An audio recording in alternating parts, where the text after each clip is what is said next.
Hello, हमारा news channel news beats में आपका स्वागत है। मैं हूं भूमिका। कोरोना की नई लहर के पीछे ओमिक्रॉन का ये सब वेरिएंट, जानिए भारत में कितना। दुनिया के कई देशों में कोरोना संक्रमण के मामले फिर तेजी से बढ़ने लगे हैं। चीन में कोरोना के मामले सारे रिकॉर्ड तोड़ रहे हैं। पश्चिमी यूरोप के भी कई देशों में संक्रमितों की संख्या में बढ़ोतरी हो रही है। चीन के स्वास्थ्य अधिकारियों ने मानना है कि मामलों में बढ़ोतरी की वजह ओमिक्रॉन का सब वेरिएंट BA.2 है। ये अब तक का सबसे ज्यादा संक्रामक वेरिएंट माना जा रहा है। विश्व स्वास्थ्य संगठन के मुताबिक ओमिक्रॉन के 5 सब वेरिएंट है: BA.1, BA.1.1, BA.2, BA.2.2 और BA.3। दिसंबर से फरवरी के बीच दुनिया भर में कई देशों में BA.2 के मामले सामने आए थे। BA.2 का सबसे पहला मामला पिछले साल नवंबर में दक्षिण अफ्रीका में सामने आया था। कितना खतरनाक है BA.2? विश्व स्वास्थ्य संगठन ने चेतावनी दी है कि कोरोना के मामलों में बढ़ोतरी सिर्फ चीन और यूरोपीय देशों तक ही सीमित नहीं रहेगी।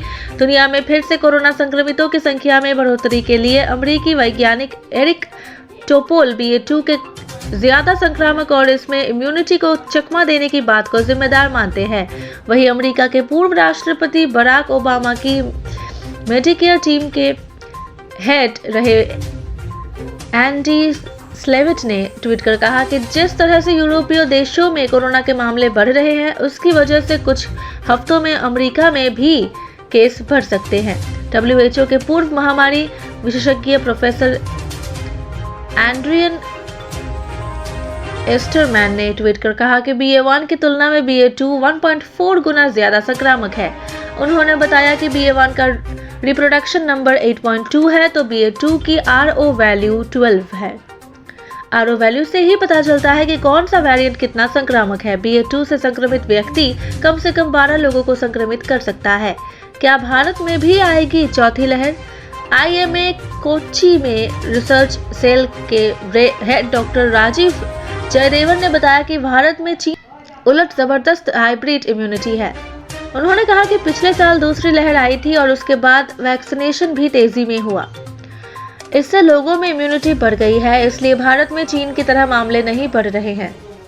कोविड टास्क फोर्स NTAGI के प्रमुख डॉक्टर नरेंद्र कुमार अरोड़ा ने बताया कि भारत में BA.2 की वजह से मामले बढ़ने की गुंजाइश नहीं है। हालांकि वो कहते हैं कि अगर नया वेरिएंट आता है तो मामले बढ़ सकते हैं।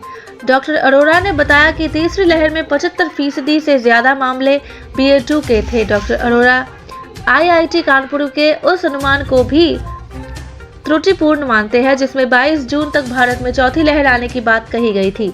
डॉक्टर जयदेवन बताते हैं कि भारत और साउथ अफ्रीका में वैक्सीनेशन के साथ साथ री-इन्फेक्शन, ब्रेक थ्रू इन्फेक्शन और नेचुरल इन्फेक्शन के मामले भी सामने आए, जिस कारण लोगों में वायरस के खिलाफ इम्यूनिटी बढ़ गई है। उनका मानना है कि यही कारण है कि चीन समेत कई देशों में संक्रमण भले ही बढ़ रहे हो, लेकिन भारत में अभी संक्रमण बढ़ने की संभावना कम है। डेल्टा क्रॉन के मामले भी बढ़ रहे। WHO ने हाल ही में माना है कि दुनिया के कई देशों में डेल्टा क्रॉन के मामले भी सामने आए हैं। जिन देशों में डेल्टा क्रॉन के मामले सामने आए हैं उनमें फ्रांस, नेदरलैंड्स, डेनमार्क और अमेरिका का नाम भी शामिल है। डेल्टा क्रॉन कोरोना के डेल्टा और ओमिक्रॉन वेरिएंट से मिलकर बना है, इसलिए इसे ये नाम दिया गया है। हालांकि अभी तक इसकी गंभीरता को लेकर ज्यादा जानकारी सामने नहीं आई है। That's all for our news today. Stay tuned to our channel. Good day.